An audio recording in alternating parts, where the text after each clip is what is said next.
Former President Donald Trump has won the 2024 presidential election, securing 294 Electoral College votes and marking a radical shift in the political landscape in America.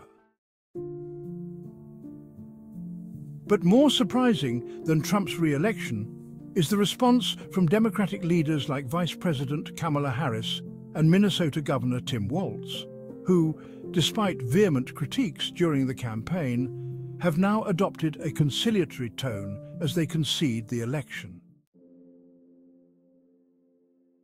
Vice President Kamala Harris, who previously branded Trump a fascist due to his authoritarian rhetoric and contentious policies, took a full day to give a concession speech.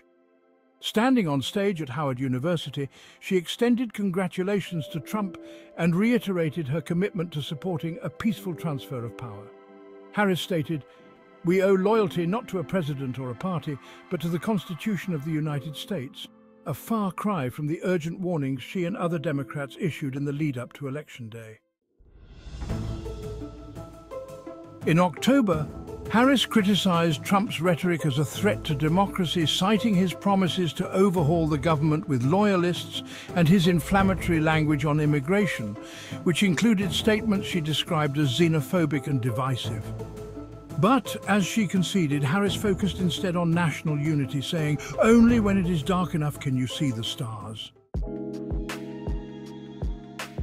Governor Tim Walz, another prominent Democratic figure, had joined Harris in criticizing Trump's campaign as a crisis for American democracy.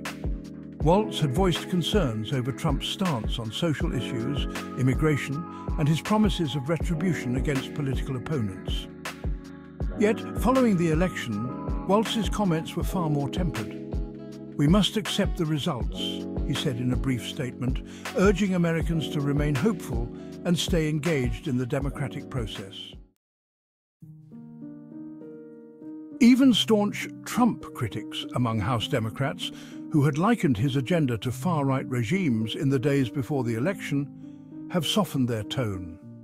This rhetorical pivot, from dire warnings to a tone of acquiescence, has left many voters and activists questioning the consistency and sincerity of some of these messages. Trump's second campaign ran on promises many Democrats labeled extreme: reshaping the federal judiciary, mass deportations of undocumented immigrants, and introducing policies critics argue would threaten democratic norms. Despite the Democratic Party's urgent framing of the election as a last stand for democracy, these concessions indicate a strategic shift to acceptance of Trump's presidency. In response, some political analysts suggest Democrats may be attempting to salvage influence under a Republican administration they were otherwise prepared to defy. Yet the speed and breadth of this rhetorical shift raise questions. If Democratic leaders truly believed Trump posed such an existential threat, how could they now pretend it was just a normal election? Critics argue this reveals a potential disconnect between campaign messaging and political reality. As the dust settles, Trump's victory and Democratic leaders' rapid rhetorical pivot could have lasting effects on voter trust and democratic cohesion. Those in the left-leaning electorate, many of whom have been repeatedly told that Trump's return poses an unprecedented danger to American democracy, may feel disillusioned by leaders who now appear to support a smooth transition of power rather than a fierce resistance. Only time will tell whether this shift marks a deeper political recalibration or merely a concession to political norms.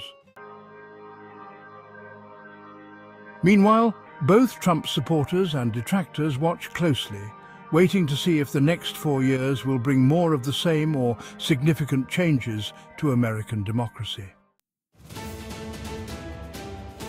To stay up to date on the latest political news, subscribe to Breaking Through News on the Newsbreak app or at breakingthrough.com.